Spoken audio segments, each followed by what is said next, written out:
जय जय माई राधा कृष्ण माई जय माई राधा कृष्ण माई जय माई शिरडी साई माई। जय सद्गुरुनाथ महाराज की, जगत माता राधे कृष्ण माई की जय, दशरथ मूर्ति की, राजा सीता रामचंद्र मूर्ति की जय, ஆஞ்சநேய சுவாமி की जय। இப்போ நம்ம எந்த இடத்துக்கு வந்திருக்கோம்னா தசரத மஹால் அப்படின்னு சொல்லக்கூடிய தசரத மகாராஜாவினுடைய அரண்மனைக்கு தாங்க இப்போ நம்ம வந்திருக்கோம். அதாவது திரேதா யுகத்தில் தசரத மகாராஜாவினுடைய பெரியதான அரண்மனை அப்படின்றத தான் இப்போ நம்ம தரிசிக்கிறோம். இந்த அரண்மனையில் தான் பகவான் 4 அவதார ஸ்வரூப குழந்தைகளாக அவதாரம் பண்ணி, அதாவது ராமச்சந்திரமூர்த்தியாக இருக்கட்டும், லக்ஷ்மணனாக இருக்கட்டும், பரதமாழ்வாராக இருக்கட்டும், சத்ருகனாக இருக்கட்டும், ஸோ 4 தெய்வீக குழந்தைகளும் அவதரித்து தவழ்ந்து உருண்டு விளையாடிய அற்புதமான இடம் ஸ்ரீராமருடைய ஜென்மபூமி. ஸ்ரீராமர் விளையாண்டு உருண்ட ஒரு அற்புதமான அரண்மனை. இங்கே இருந்தபடி தான் இங்கே ஒரு ஆஞ்சநேயன சுவாமிக்கு சன்னிதானம் இருக்குது. ஒரு பெரியதான அரண்மனையாக இருந்ததுங்க. உள்ளுக்குள்ளே பேசிக்காக நாடியன் பார்த்ததை உங்களுக்கு சொல்கிறேன். அப்படி ஒரு அரண்மனை எப்படிலாம் வாழ்ந்திருக்காங்கன்னு ஆச்சரியம் படக்கூடிய அளவுக்கு ரொம்ப அற்புதமாக இருந்தது. உள்ளுக்குள்ளே சீதாராம் சீதாராம் சீதாராம் சீதாராம் சீதாராம் சீதாராம் சீதாராம் சீதாராம்னு சொல்லக்கூடிய அந்த ராமனுடைய திருநாமமும் சீதா மாதாவினுடைய திருநாமமும் சதா ஒலித்து கொண்டிருந்தது. உள்ளுக்குள்ள ஒரு சின்ன இளம் பாலகன் வந்து பார்த்தீங்க அப்படின்னா, அப்பா கூட 4 குழந்தைங்க உட்காந்துருக்காங்க பாருங்கள் ஃபோட்டோவில். ரொம்ப அற்புதமான காட்சியாக இருந்தது. பிரவச்சனம் பண்ணிட்டு இருந்தார், ராமாயண காவியத்தை பிரவச்சனம் பண்ணிட்டு இருந்தார். உள்ளுக்குள்ள தசரதமூர்த்தி, கைகேயி, கௌசல்யா, ராஜா ராமச்சந்திரன், பரதாழ்வார், சத்ருகுணன், லக்ஷ்மணன் போன்ற, அடுத்து ஜானகி மாதா, ஆஞ்சநேய சுவாமிக்கெல்லாம் ஒரு அற்புதமான சன்னிதானங்கள் நிறைந்து இருந்தது. இதோ ஒரு சின்ன பாலகன் வந்து யார் கேட்குறாங்களோ இல்லையோ, நான் சொல்கிறது வந்து பகவான் கேட்கிறாருன்ற ஒரு அற்புதமான மனோபாவத்தோட இந்த ராமனுடைய சேத்திரத்தில் இப்படிப்பட்ட ஒரு பாலகன் ராமாயணத்தை வாசித்தார். ஓரளவு அது எனக்கு புரிந்தது. நானும் கொஞ்ச நேரம் கேட்டேன். இங்கே தான் வந்து தசரதருக்கு கைகேயி, கௌசல்யா, ராமச்சந்திரமூர்த்தியினுடைய அந்த பட்டாபிஷேக காட்சி நம்ம பார்ப்போம் இல்லையா? ஸோ அத்தனை தெய்வீக ரூபங்களும் இந்த இடத்துல எழுந்துருள பண்ணப்பட்டிருக்கு. ரொம்ப அற்புதமானது. வசிஷ்ட மாமுனியிலேந்து ஏகப்பட்ட தேவர்கள் எல்லாரும் வந்து நின்ற ராமன் பிறந்து தவழ்ந்து உருண்டு விளையாடிய அரண்மனைங்க. சின்ன வயதிலேருந்து ஸ்ரீராமர் அந்த தெய்வீக, எப்படி கிருஷ்ணனை போல திரேதாயுகத்தை சார்ந்த சேத்திரம் இந்த சேத்திரம் திரேதாயுகத்தில் இருக்கக்கூடிய ஒரு அற்புதமான சேத்திரம். ரொம்ப நீங்கள் எல்லாம் நமஸ்காரம் பண்ணிக்கிங்க. இப்போ நீங்கள் அடியன் வந்து காட்டுறனே இந்த இடங்களெல்லாம் நமஸ்காரம் பண்ணிக்கிங்க மானசீகமாக. ஏன்னா இந்த வீடியோ இல்லை, உங்களுக்கு அடியன் தரக்கூடிய பிரசாதம் அப்படின்றத மனதில் ஏற்றிக்கொள்ளணும். ஸோ அவசியம் இந்த இடங்களெல்லாம் நீங்கள் தரிசிக்கணும். இந்த இடத்துல வசிஷ்ட மாமுனியினுடைய மனதில் ஒரு எண்ணம், தசரத மகாராஜா கொடுத்து வச்சவருப்பா, நமக்கும் இந்த மாதிரி ஒரு 4 அவதார குழந்தைகள் இருந்தால் எவ்வளோ நல்லா இருக்கும்னு எண்ணமா. யார்? வசிஷ்ட. இங்கே பாருங்கள், கையில் சின்ன வில்லேந்து நிற்கிறானா, கண்ணன் சொரூபமாக இருக்கக்கூடிய ஸ்ரீ பாலராமன். எவ்வளவு அழகான ஒரு தெய்வீகமான சொரூபம், காலில் கொலுசெல்லாம் கட்டிண்டு எவ்வளோ அழகாக இருக்கார் பாருங்கள். சீதா ராமச்சந்திரனுடைய அந்த அழகான தெய்வீக குழந்தையினுடைய ஒரு சுரூபம் வசிஷ்ட மாமுனியினுடைய ஹிருதயத்திலையும் அருந்ததி மாதாவினுடைய ஹிருதயத்திலையும் நமக்கு இந்த மாதிரி ஒரு அவதார குழந்தைகள் பிறந்தால் நல்லா இருக்குமேனு யோசிச்சாங்களாம். இந்த களியில் ஞானேஸ்வர், நிவர்த்தி, ஞானதேவ், சோபான், முக்தாபாய், இந்த 4 குழந்தைகளுக்கும் அவர்களே இந்த களியில் விட்டல் பந்த், ருக்மணி பாயாக பிறந்து அந்த 4 அவதார குழந்தையை ஈண்டெடுக்கும்படி பகவான் கிருபை பண்ணாராம். பாருங்கள், ராமச்சந்திரமூர்த்தி தொட்டில் கடக்காராம், அவங்க அம்மா அப்பா பார்க்குறாங்களாம். ஸோ வசிஷ்ட மாமுனியுடைய ஹிருதயத்தில் இந்த இடத்துல உதித்தது. அந்த உதித்த திரேதாயுகத்தில் உதித்த எண்ணம் கலியுகத்தில் பலிச்சுது. அதெல்லாம் நிறைய கதைகள் உண்டு. அடியன் இப்போ இந்த சம்மந்தப்பட்ட இடங்களை மட்டும் அடியன் சொல்கிறேன். ஸோ அதெல்லாம் பேசிக்காக உள்ளே இருக்கக்கூடிய ஒரு விஷயம். அற்புதமான ஒரு தெய்வீகமான இடம். இங்கே சதா ராமநாமம் தாங்க, வேறு எதுக்குமே இங்கே வேலையே இல்லை. எங்கு பார்த்தாலும் ராம ராம ராம ராம ராம ராம ராம ராம ராம. இப்போ சொல்கிறோம் பார்த்தீங்களா, நிமிஷத்துக்கு நிமிஷம் ராமநாமம். அதை நீங்கள் கேட்க கேட்க கேட்க, அதுவும் எங்கிருந்து, அயோத்தியா மாநகரில் ராமச்சந்திரமூர்த்தி தவழ்ந்து உதித்த புனிதமான இடத்துல பரதாழ்வார், சத்ருகணன், அடுத்து நம்மளுடைய லக்ஷ்மணன், ஸ்ரீராமர், என்ன மாதிரி ஒரு அற்புதமான தெய்வீக குழந்தைகள். அற்புதமாக இருக்குது இந்த சேத்திரம். ஆஞ்சநேய சுவாமிக்குன்னு ஒரு தனி ஆலயமாக இந்த இடத்துல. நான் இதுக்கு முன்னாடி போன வீடியோவில் அடியன் காட்டியிருந்தேன். ஆஞ்சநேய சுவாமி எந்த கர்கி, அதாவது குன்று மேலே அவர் இருந்து கொண்டு இந்த அயோத்தியாவே இப்போ வரைக்கும் காத்து ரட்சணை பண்ணிட்டு இருக்காருன்றதை அடியன் உங்களுக்கு சொல்லிட்டு இருந்தேன். ஸோ அற்புதமான ஒரு விசேஷம் நிறைந்த ஒரு அற்புதமான இடம். தசரத மஹால், தசரதமூர்த்தியினுடைய அரண்மனை. இதை நம்ம தரிசனம் பண்ணியாச்சு. இப்போ இப்படியே நம்ம போகிறோம் அப்படின்னா, அடியன் போகிறோம் பாருங்கள். இந்த தசரத மஹாலை ஒட்டி ஒரு பாதை போகுது. இந்த பாதையில் நம்ம அடுத்து எந்த இடத்த பார்க்க போகிறோம் அப்படின்னு கேட்டிங்கன்னா, தங்கத் திருமாளிகை. தங்கத்தால் செய்யப்பட்ட ஒரு திருமாளிகையாம் திரேதாயுகத்தில். என்னப்பா அப்படின்னு கேட்டிங்கன்னா, சீதா ராமச்சந்திரமூர்த்திக்காக, அதாவது திருமண கோலத்தோடு வந்த சீதா மாதாவிற்கும் ராமச்சந்திரமூர்த்தியும் இருவருமே இருக்கிறதுக்காக ஒரு அரண்மனையாம். அந்த அரண்மனையினுடைய திருநாமம் கனக் பவன் அப்படின்னு சொல்லக்கூடியது. ஸோ அது கைகேயி மாதா இந்த அதாவது ராமச்சந்திரமூர்த்திக்கும் சீதா மாதாவுக்கு திருமண பரிசாக கொடுத்த ஒரு இடம். திருமண பரிசாக கொடுத்த ஒரு அற்புதமான இடம். ஸோ இப்போ அடியன் அந்த கனக் பவனை நோக்கி தான் போகிறேன். என்ன மாதிரி ஒரு அரண்மனையாக இருக்குது. இதுதான் அடியன் முதலையாக போகிறேன். ஸோ இங்கே இருக்கிற ஒரு கொடி கம்பத்தெல்லாம் பார்த்திங்கன்னா வில் ஸ்வரூபத்திலேயே எல்லா லைட்டையும் பண்ணியிருப்பாங்க. இங்கே போகிற வழியெல்லாம் ராமனுடைய திருவுருவம், லக்ஷ்மணனுடைய திருவுருவம், சீதா மாதாவுடைய திருவுருவம், ஆஞ்சநேய சுவாமியினுடைய திருவுருவம் தாங்க எல்லா இடங்கள்லையும் நிறைஞ்சிருக்கு. ஏன்னா ராம ஜென்ம பூமி இல்லையா. ஜெய் ஸ்ரீராம், ஜெய் சீதாராம் அப்படின்றது தான் நாமம் இந்த இடத்துல. ஸோ நம்ம இப்போ கனக் பவனை நோக்கி போயின்னு இருக்கோம். இந்த கனக் பவன் அப்படின்னு சொல்லக்கூடியது துவாபர யுகத்தில், அதாவது திரேதாயுகத்தில் தான் இந்த அரண்மனை இருந்தது. சீதா ராமச்சந்திரமூர்த்தி வாழ்ந்தார்கள். பிற்காலம் துவாபர யுகம் வந்தது இல்லையா, அந்த துவாபர யுகத்தில் இந்த அரண்மனையை கிருஷ்ணர் மீண்டும் கட்டினாராம். கொஞ்சம் சிதிலம் அடைஞ்சிருக்கும் போல் இருக்கு அப்போ. ஏன்னா இது வரலாறுல ஒரு ஹிஸ்ட்ரியில் எடுத்து படித்தேன். கிருஷ்ண பரமாத்மா மீண்டும் கட்டினாராம். அதுக்கப்புறம் கொஞ்சம் வருஷங்கள், கொஞ்சம் யுகங்கள் கடந்ததுக்கப்புறமா விக்ரமாதித்ய ராஜாவும் இந்த அரண்மனையை பாதுகாத்தார் அப்படின்னு சொல்லப்பட்டிருக்கு. சீதா ராமச்சந்திரமூர்த்தி வாழ்ந்த ஒரு அற்புதமான கனக் பவன் அப்படின்னு சொல்லக்கூடியது. கைகேயி மாதா இதோ பாருங்க அரண்மனையை, என்ன மாதிரி ஒரு அரண்மனை, அவ்வளவு அழகாக இருந்தது. இது தங்கத் திருமாளிகை அப்படின்னு சொல்லப்படுது. இது திரேதாயுகத்தில் தங்கத் திருமாளிகையாக இருந்திருக்கு. கனக் பவன் சீதா மாதாவிற்கும் ராமச்சந்திரமூர்த்திக்கும் கைகேயி மாதாவால் கொடுக்கப்பட்ட ஒரு திருமண பரிசு இந்த இடம் கனக் பவன். ரொம்ப அற்புதமாக இருந்தது. இங்கே ஸ்ரீராமனுடைய, ஜெகத்மாதா சீதா மாதாவினுடைய அந்த சுவாசம், அந்த அன்னை இந்த இடத்துல இருந்து கொண்டு ஸ்ரீராம சேவையில் ஈடுபட்டார்கள். இது எல்லாவற்றையுமே நம்ம கொஞ்சம் நினைத்து பார்க்கக்கூடிய தருணம் அந்த இடத்துல கிடச்சிது.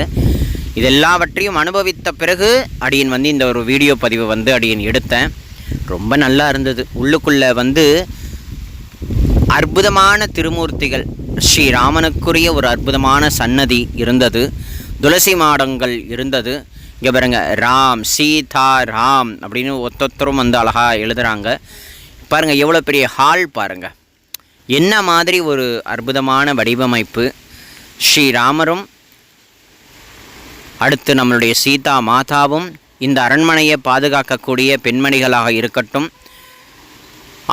ஆண்களாக இருக்கட்டும், பணிபுரியவர்களாக இருக்கட்டும், எல்லாருமே தங்கின ஒரு அற்புதமான இடம் இது. ஸோ இது எந்தெந்த நேரத்தில் கோயில் திறப்பாங்க, எந்தெந்த நேரத்தில் கோயில் க்ளோஸ் பண்ணுவாங்கன்றதுக்கான ஒரு டைம் டேபிள். ஸோ இங்கே தான் உள்ளுக்குள்ளே இந்த மூல மூர்த்தி இருக்கார், நம்மளுடைய ஸ்ரீராமனுடைய ஒரு திரு சன்னிதானம். இப்போ இந்த சன்னிதானத்தை பாருங்கள், ஒரு செகண்டில் க்ளோஸ் பண்ணிவிடுவாங்க. நமக்கு கிடைச்ச பாக்கியம், இந்த பாக்கியத்தை கண்டு எல்லாரும் பாருங்கள். சீதா ராமச்சந்திரனுடைய அற்புதமான ஒரு சன்னிதானம், நல்லபடியாக தரிசனம் பண்ணுங்க. இப்போ க்ளோஸ் பண்ணிவிடுவாங்க. ஜெய் சீதாராமச்சந்திரமூர்த்திக்கு ஜெய்.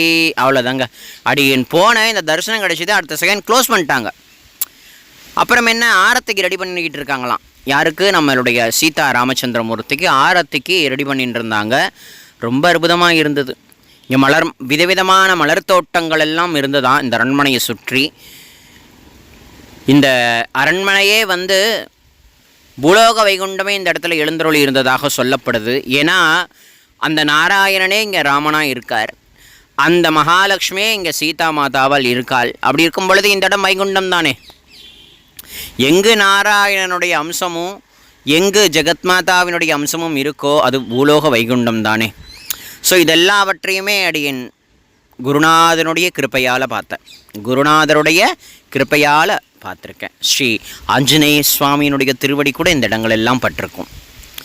பரதாழ்வார், சத்ருகணன், இது போன்ற சகோதரர்கள், அதாவது நம்ம ராமபெருமானுடைய சகோதரர் பாருங்களேன், அழகா ஒரு சின்ன புஷ்பம் அதை எடுத்து இந்த அழகா ஆஞ்சநேய சுவாமி இந்த ரூபத்தில் இருந்து கொண்டு சாப்பிட்றார். இதெல்லாம் பார்க்கும் பொழுது ஒரு அற்புதமாக இருந்தது.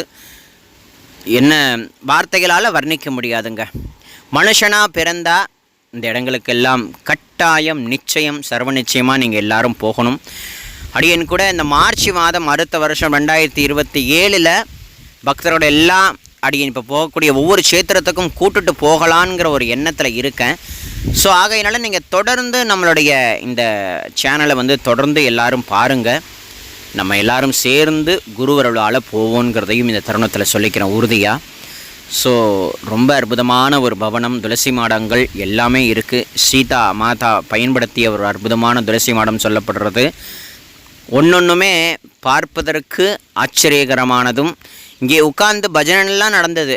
அந்த பஜனை பாடும் பொழுதெல்லாம் ஒரு அற்புதமான நடனம் புரிந்தார்கள். துளசி மாடம் பாருங்கள், துளசி மாதாவினுடைய அற்புதமான ஒரு சன்னிதானம் பார்ப்பதற்கு அதி அற்புதம் கொடுக்கக்கூடிய ஸ்ரீராமனுடைய அந்த கருணா கடாட்ச பார்வை, சீதா மாதாவினுடைய கருணா கடாட்ச பார்வை, ஆஞ்சநேய சுவாமியினுடைய அந்த கிருபை, பரதாழ்வாருடைய அந்த பக்தி, இது போன்ற அநேக விஷயங்கள் கிடைச்சிது.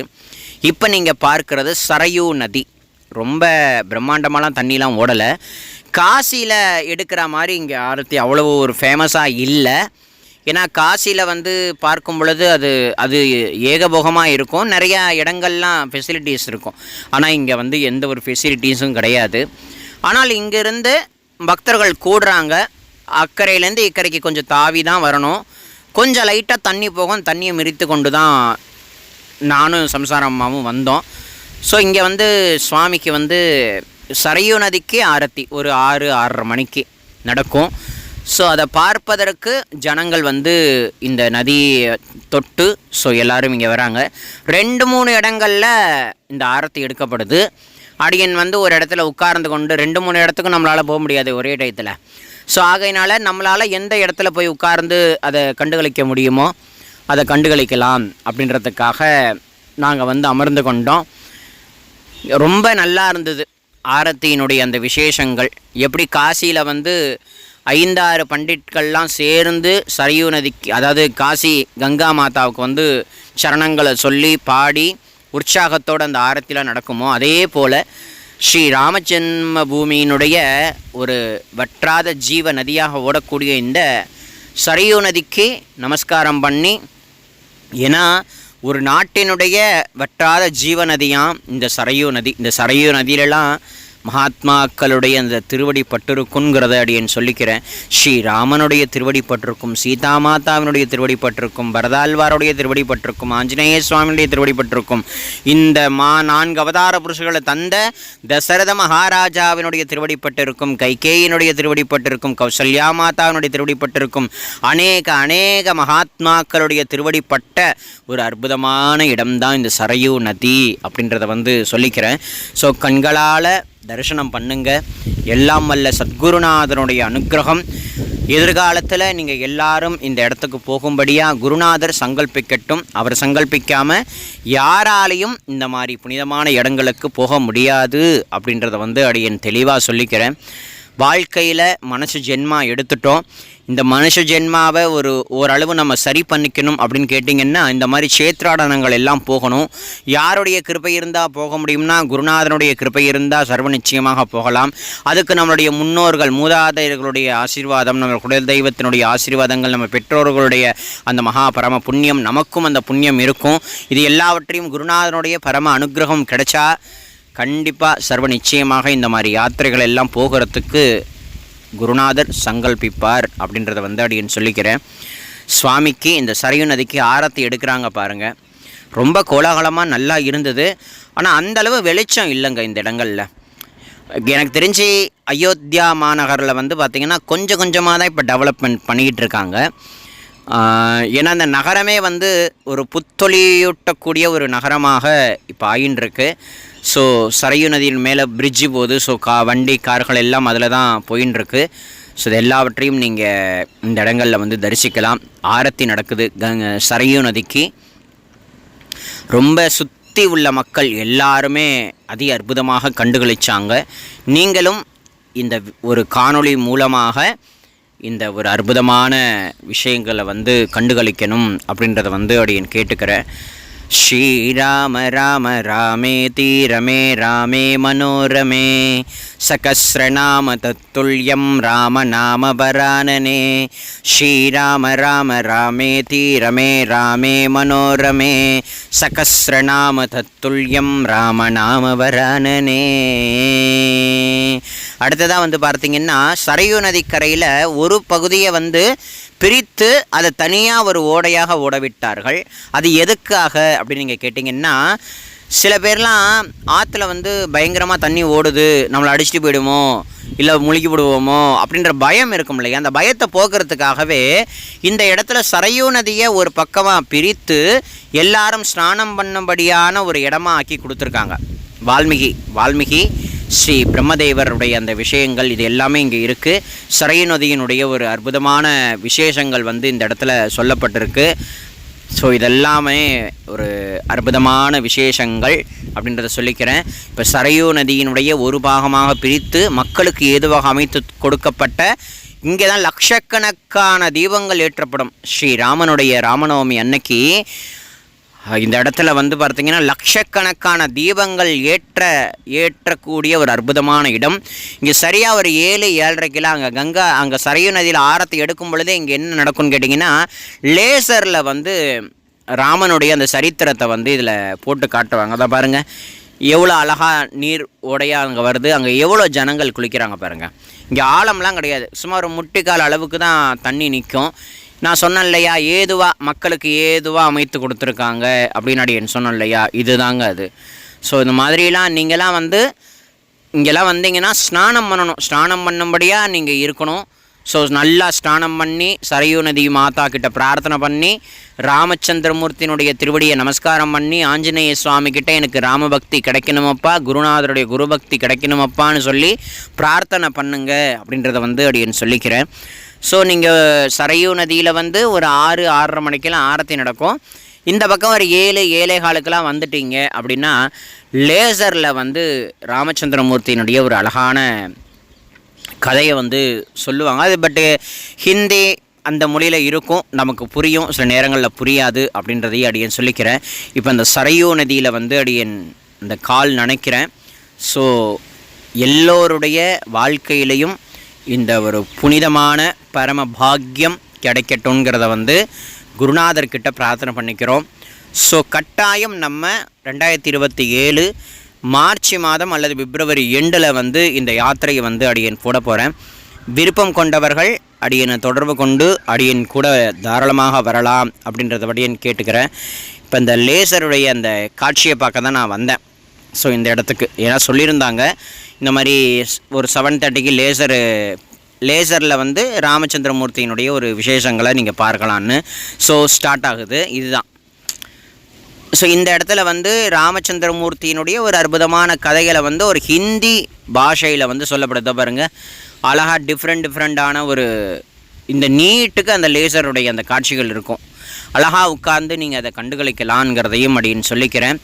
எல்லாம் வல்ல சத்குருநாதனுக்கு நமஸ்காரம், சரியு நதிக்கு நமஸ்காரம், ராஜா ராமச்சந்திரமூர்த்திக்கு நமஸ்காரம், பரதாழ்வாருக்கு நமஸ்காரம், ஜானகி மாதாவுக்கு நமஸ்காரம், சத்ருகனனுக்கு நமஸ்காரம், லக்ஷ்மணன் தேவருக்கு நமஸ்காரம், இந்த அயோத்தியா மாநகர பாதுகாக்கக்கூடிய ஆஞ்சநேய சுவாமிக்கு நமஸ்காரம், தசரதமூர்த்திக்கு நமஸ்காரம், கைகேயி மாதாவிற்கு நமஸ்காரம், கௌசல்யா மாதாவிற்கு நமஸ்காரம். இங்கு பணிபுரிந்த அத்தனை மக்களுக்கும் இந்த சேத்திரம் நமக்கு கிடைக்கிறதுக்காக இந்த தியாகம் செய்த அத்தனை பேருக்கும் அடியனுடைய திவ்யமான மங்களமான நமஸ்காரங்கள். இப்போதைக்கு இந்த தேசத்தை இந்த அயோத்தியா மாநகரை புதுப்பிச்சு நம்ம எல்லாருக்கும் கொடுத்திருக்கக்கூடிய அந்த பெரியோர்களுக்கும் அடியனுடைய திவ்யமான நமஸ்காரங்களை வந்து இந்த தருணத்தில் வந்து அடியன் சொல்லிக்கிறேன். ஸோ தொடர்ந்து நம்மளுடைய சேனலை வந்து பாருங்கள். அவசியம் கட்டாயம் இது போன்ற நிறைய சேத்திரங்களுக்கு அடியன் போயிருக்க. இதுக்கப்புறம் நீங்கள் ஒரு சேத்திரங்களையும் அனுபவிக்கலாம். அதுவே உங்களுக்கு அடியன் கொடுக்கக்கூடிய பிரசாதம். ஜெய் சத்குருநாத் மகாராஜ் கி ஜெய் ஸ்ரீராம்.